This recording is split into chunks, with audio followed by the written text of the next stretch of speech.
बिस्मिल्लाहिर्रहमानिर्रहीम। अस्सलाम वालेकुम। Welcome to travel with Sanan bin Mansoor.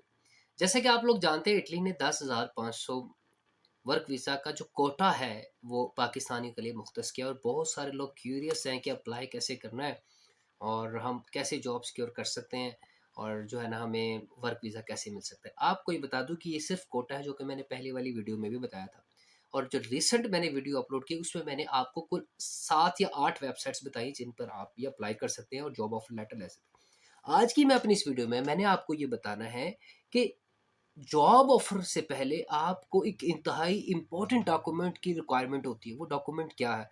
उस डॉक्यूमेंट को इटालियन में नोला ओस्ता बोलते हैं, यानी परमिशन बोलते हैं। जब तक आपके पास ये एक डॉक्यूमेंट नहीं होगा तो आपको वर्क वीज़ा नहीं मिलेगा, आपका प्रोसेस आगे बढ़ेगा ही नहीं। तो आज की मैं अपनी इस वीडियो में सिर्फ आपको बताना है कि नोला ओस्ता क्या है और ये किस तरीके से काम करता है, इसके बगैर क्या वीज़ा मिल जाता है, रिजेक्शन कैसे होती हैं, कितने पैसे में मिलता है, ये सब आज की इस वीडियो में बताना है। लेकिन उससे पहले आप मेरी वो वेबसाइट्स वाली वीडियो देख लीजिए, वर्क वीज़ा वाली वीडियो देख लीजिए, ताकि आपको आइडिया हो जाए, क्योंकि सारी चीज़ें सीक्वेंस में चल रही हैं। और हमेशा की तरह हमारे चैनल को सब्सक्राइब करना बिल्कुल ना भूलिए, ताकि आप लोगों तक हमारी सारी डिटेल पहुँच जाए वक्त पे। ठीक है? हमारे सोशल मीडिया जो पेज है, फेसबुक पेज है, व्हाट्सएप चैनल है, उसे भी फॉलो कर लीजिए, ताकि आपको जो है ना वो नोटिफिकेशन मिलते रहे हमारी अपडेट्स के। सबसे पहले हमें पता होना चाहिए कि नोला ओस्ता क्या है। नोला ओस्ता इटली की हुकूमत की तरफ से जारी करदा एक सरकारी इजाज़तनामा है। इसका मतलब होता है कि इटली को इस एप्लीकेशन पे जो एम्प्लॉयर ने जमा कराई कोई रिजेक्शन यानी कोई एतराज़ नहीं है, इसे हम निराशा कहते हैं, जिसे और आसान लफ्ज़ों में परमिशन या इजाज़तनामा कहते हैं, जो गवर्नमेंट आपको देती है कि इस बंदे को अब बुला लिया जाए, इसे नोला ओस्ता कहते हैं। ठीक है? अब आगे चलते हैं। याद रखें, नोला ओस्ता खुद वीज़ा नहीं होता, बल्कि वीज़े के लिए इजाज़त होती है।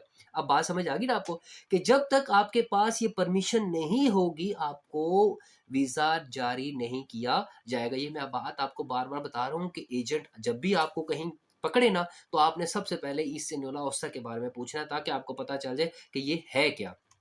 अब आ जाइए ज़रा, नोला ओस्सा किन वीज़ा के लिए ज़रूरी है? सबसे पहले आम तौर पर इटली वर्क वीज़ा के लिए ज़रूरी है। उसके बाद दूसरे नंबर पे फैमिली रीयूनियन के लिए ये वीज़ा ज़रूरी है, ठीक है?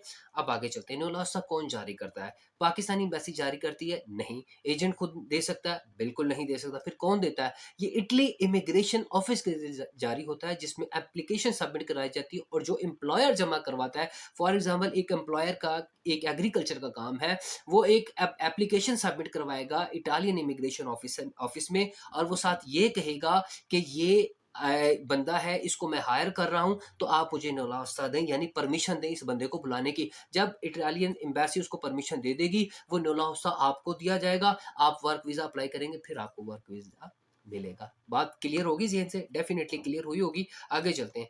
अच्छा जी, इटली में मौजूद एम्प्लॉयर या फैमिली मेंबर करता है सिर्फ, ठीक है? जो मैं आपको ऑलरेडी बता चुका हूँ।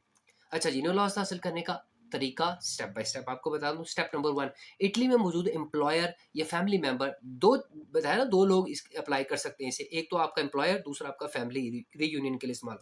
आपने ऑनलाइन एप्लीकेशन जमा करानी है, या एम्प्लॉयर जमा करवाएगा या फैमिली मेंबर जमा करवाएगा। दूसरे नंबर पे इटली हकाम जो चीज़ें चेक करेंगे, उसमें इनकम चेक करेंगे उस बंदे की, यानी एम्प्लॉयर की जो आपको बुला रहा है।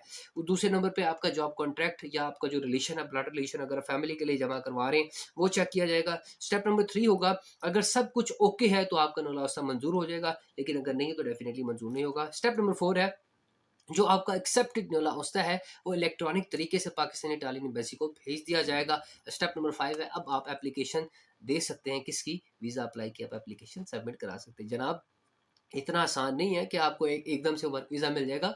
इसमें बहुत ज़्यादा एक समझ लीजिए कॉम्प्लिकेशंस है, एकदम से नहीं मिलेगी चीज़। अच्छा जी, नो लॉस और उसकी वीज़ा की रिजेक्शन।